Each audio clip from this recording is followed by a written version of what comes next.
Hello friends, எல்லோருக்கும் வணக்கம். Welcome to young investor channel. ஆக்சுவலாக மார்க்கெட் இன்னைக்கு லீவு, பட் இருந்தாலும் சில இம்பார்ட்டன்ட் அப்டேட்ஸ் கம்பெனிஸோட ரிசல்ட்ஸ் எல்லாமே வந்திருக்கு.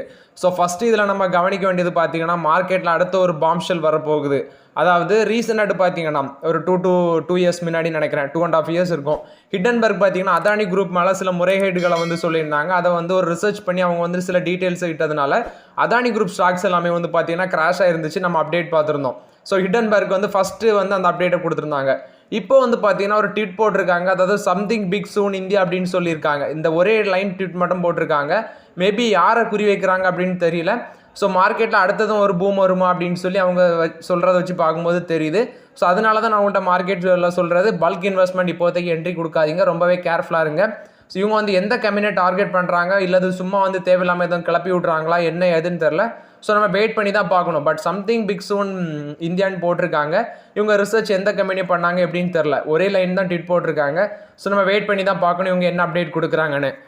ஃபஸ்ட்டு பார்த்தீங்கன்னா கமெண்டில் ஒருத்தர் கேட்டிருக்காரு, சார் நான் இன்ட்ராடே ட்ரெண்ட் கம்பெனியில் சியில் ஹோல்ட் பண்ணியிருக்கேன், மண்டே ஷேர் பாசிட்டிவில் இருக்குமா அப்படின்னு சொல்லி கேட்டிருக்காங்க. மோரட்டு பார்த்தீங்கன்னா நான் என்ன ரிப்ளை கொடுத்தேன்னா, மண்டே மார்க்கெட் டவுன் ஆகாமல் இருந்துச்சுன்னா அந்த ஷேர் பாசிட்டிவ்ல தான் இருக்குது, அதிக பாசிபிலிட்டிஸ் இருக்குது. நல்ல ரிசல்ட்ஸ் போஸ்ட் பண்ணியிருந்தாங்க, நான் உங்கள்கிட்ட அப்டேட் பண்ணியிருந்தேன். அதுவும் இல்லாமல் ரிசல்ட்ஸ் அன்னைக்கு பார்த்தீங்கன்னா ஆஃப்டர் த ரிசல்ட்ஸ் ஷேர் 11% மார்க்கெட்டில் ஏற்றிருந்தாங்க அந்த ஷேர், ட்ரெண்ட் ஷேர்.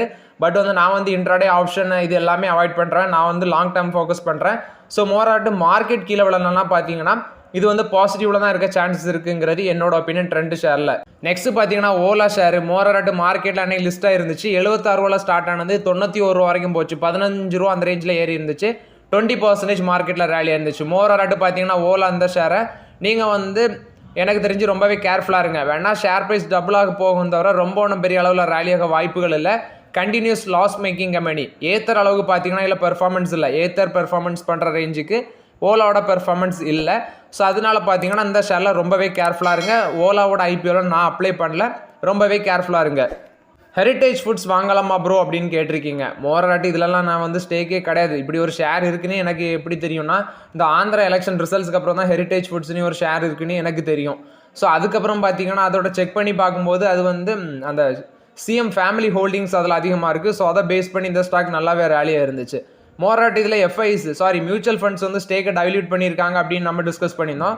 ஸோ இப்போதைக்கு உள்ள என்ட்ரி கொடுக்க வேண்டாங்கிறது என்னோட ஒப்பீனியன். ஷேர் ப்ரைஸ் இறங்க வாய்ப்புகள் இருக்குது. மியூச்சுவல் ஃபண்ட்ஸ் ப்ராஃபிட் புக் பண்ணியிருக்காங்க இந்த ஷேரில் எல்லாமே. ஸோ ஆல்ரெடி வாங்கியிருக்கவங்க ஹோல்ட் பண்ணுங்கள் இந்த heritage foods. But new entry இப்போதைக்கு தவிர்க்கிறது நல்லதுங்கிறது என்னோட ஒப்பீனியன்.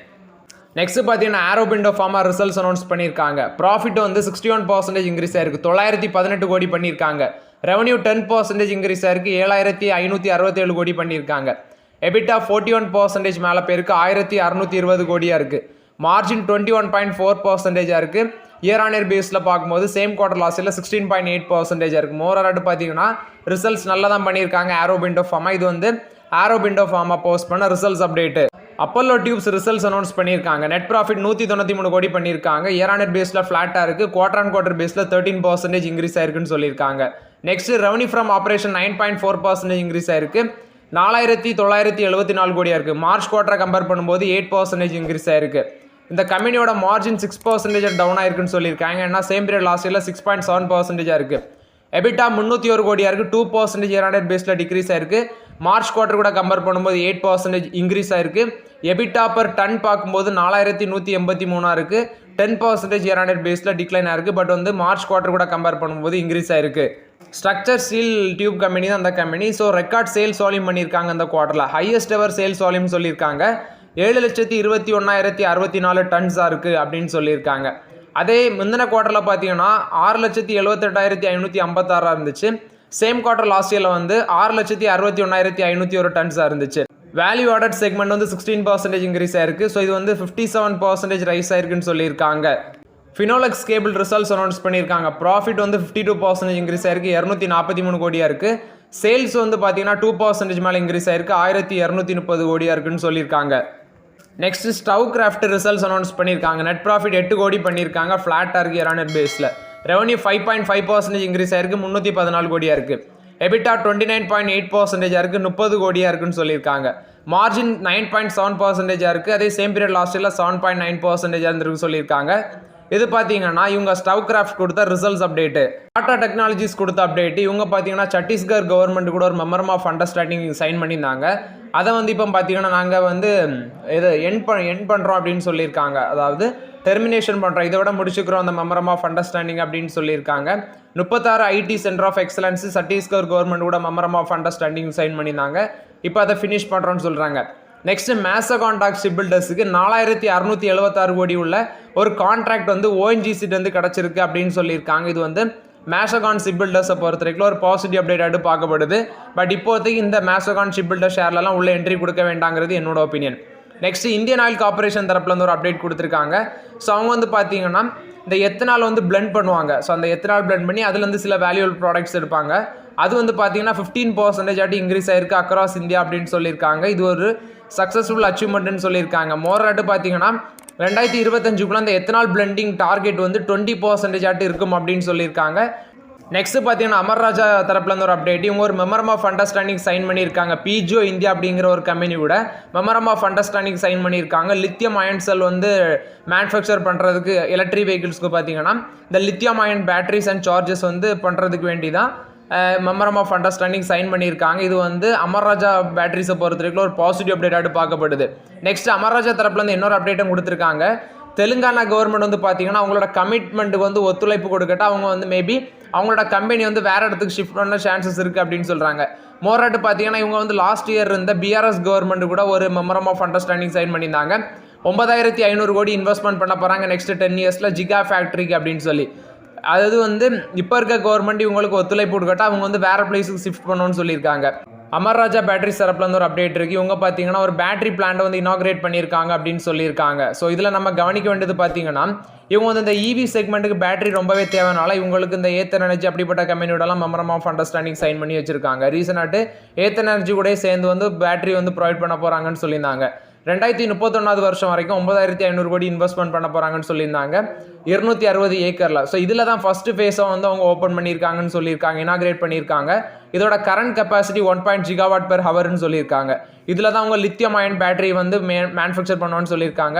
மோராட் இது பார்த்தீங்கன்னா அமர் ராஜா பேட்டரிஸில் வந்து ஓவரால் அப்டேட்ஸ். பட் இப்போதைக்கு ஷேர் ப்ரைஸில் ஆப்பர்ச்சுனிட்டி இல்லை அமர் ராஜா பேட்டரிஸில். நெக்ஸ்ட் பார்த்தீங்கன்னா ஈக்விட்டி மியூச்சுவல் ஃபண்ட் இன்ஃப்ளோ வந்து 9% கீழே விழுந்திருக்கு. 37,113 கோடியாக இருக்குன்னு சொல்லியிருக்காங்க.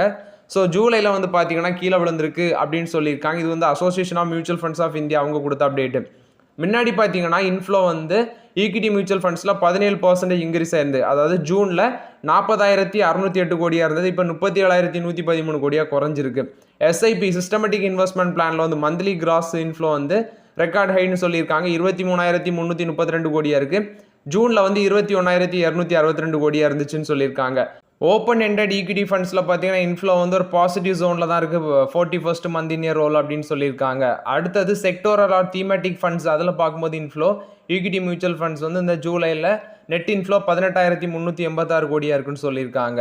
நெக்ஸ்ட் பார்த்தீங்கன்னா என்எஃப்ஓ, அதாவது என்எஃப்ஓ 9 நியூ ஃபண்டு வந்து ஆஃபர் பண்ணுற என்எஃப்ஓ வந்து செக்டோரல் தீமேட்டிக் ஃபண்ட் கேட்டகரியில் பார்க்கும்போது இதில் வந்து பார்த்தீங்கன்னா 12,974 கோடி ஏர்ன் பண்ணியிருக்காங்க டோட்டலாட்டு இந்த மந்தில் அப்படின்னு சொல்லியிருக்காங்க இந்த ஸ்கீம்ஸ் அண்டரில். ஈக்விட்டி ஃபண்ட் கேட்டகரியில் பார்த்தீங்கன்னா இன்ஃப்ளோ லார்ஜ் கேப் ஃபண்ட்ஸ் வந்து 31% கீழே விழுந்திருக்கு, 670 கோடியாக இருக்குன்னு சொல்லியிருக்காங்க. அதே இது மிட் கேப்பு ஸ்மால் கேப் எடுத்து பார்த்தீங்கன்னா மிட் கேப் வந்து 2,109 கோடி வந்து நெட் இன்ஃப்ளோவாக இருக்குது ஸ்மால் கேப்பு. மிட் கேப் வந்து 1,614 கோடி நெட் இன்ஃப்ளோ ஃபேஸ் பண்ணியிருக்காங்க. ஸோ இது வந்து ஒரு ஃப்ரெஷ் இன்வெஸ்ட்மெண்ட்டாக இருக்குது இந்த மந்தில். அதே சமயம் மல்டி கேப் ஃபண்ட்ஸ் எடுத்து பார்த்தீங்கன்னா 25% வந்து லார்ஜ் கேப்லேயும் லார்ஜ் கேப்பில் இன்வெஸ்ட்மெண்ட் பண்ணியிருக்காங்க. Mid cap and small cap ஸ்டாக்ஸில் வந்து 50% பார்த்தீங்கன்னா ஹையர் ஆட்டு இன்ஃப்ளோ ஆயிருக்குன்னு சொல்லியிருக்காங்க. 7,084 கோடியாக இருக்குன்னு சொல்லியிருக்காங்க. ஃபிக்ஸ்டு இன்கம் கேட்டகரியில் டெப்ட் மியூச்சுவல் ஃபண்ட்ஸ் வந்து நெட் இன்ஃப்ளோ வந்து 1,19,587 கோடியாக இருக்குது. ஸோ அது வந்து முந்தின மந்தில் ஜூனில் வந்து பார்த்தீங்கன்னா 1,07,357 கோடியாக இருந்தது, இப்போ இன்க்ரீஸ் ஆயிருக்கு. ஷார்ட் டேர்ம் லிக்விட் ஃபண்ட்ஸ் கேட்டகரியில் நெட் இன்ஃப்ளோ 70,060 கோடியாக இருக்குன்னு சொல்லியிருக்காங்க. ஸோ இதுவும் இன்க்ரீஸ் ஆகிருக்கு. Medium duration fund, credit risk fund, gilt fund இது வந்து ஒரு 10 இயர் கான்ஸ்டன்ட் டியூரேஷன் கேட்டகரியில் மைனர் செல்லிங் வந்து நடந்திருக்கு அப்படின்னு சொல்லியிருக்காங்க. ஓப்பன் எண்டட் மியூச்சுவல் ஃபண்ட்ஸ் வந்து நெட் இன்ஃப்ளோ 1,89,141 கோடியாக இருக்குன்னு சொல்லியிருக்காங்க. ஸோ இந்த ஜூலையில் பிஎஸ்சி பெஞ்ச்மார்க் சென்செக்ஸ் பார்த்தீங்கன்னா 3.43% மேலே போயிருந்துச்சு. நிஃப்டி வந்து 3.92% ரேலியாக இருந்துச்சு. ஹைப்ரிட் கேட்டகரியில் பார்த்தீங்கன்னா கமாடிட்டிஸ், ஈக்விட்டி அண்ட் டெப்ட் இதில் வந்து நெட் இன்ஃப்ளோ வந்து 17,436 கோடியாக இருக்குன்னு சொல்லியிருக்காங்க ஜூலையில். மோரர் இது பார்த்தீங்கன்னா நம்மளோட பிஎஸ்சி அதை பொறுத்தான update. Net asset under management வந்து மியூச்சுவல் ஃபண்ட் இண்டஸ்ட்ரியில் 64,96,653 கோடியாக இருக்குன்னு சொல்லியிருக்காங்க. மோரராட்டு இந்த நெட் அசட் அண்டர் மேனேஜ்மெண்ட் பார்த்தீங்கன்னா 60 லட்சம் கோடி அப்படிங்கிற ஒரு லெவலில் ஃபர்ஸ்ட் டைம் இந்த ஜூனில் தாண்டி இருக்கு. ஸோ மோரராட்டு பார்த்தீங்கன்னா இப்போ அது வந்து 64 லட்சத்தை தாண்டி இருக்கு. 60 லட்சத்தை ஜூனில் தாண்டது இப்போ 64 லட்சத்தை தாண்டி இருக்குன்னு சொல்லியிருக்காங்க. இது மோரராட்டு பார்த்தீங்கன்னா அந்த mutual fund investment net inflow பொறுத்த வரைக்கும் அப்டேட்டு. ஸோ ஓகே ஃப்ரெண்ட்ஸ், ஆக்சுவலாக அந்த வீடியோவில் சில இம்பார்ட்டன்ட் அப்டேட்ஸ் எல்லாமே டிஸ்கஸ் பண்ணியிருக்கணும். அந்த வீடியோ உங்களுக்கு பயனுள்ளதாக இருக்கும்னு நினைக்கிறேன். பயனுள்ளதாக இருந்துச்சுன்னா லைக் பண்ணுங்கள், சப்ஸ்கிரைப் பண்ணுங்கள், கமெண்ட் பண்ணுங்கள். Okay friends, thank you.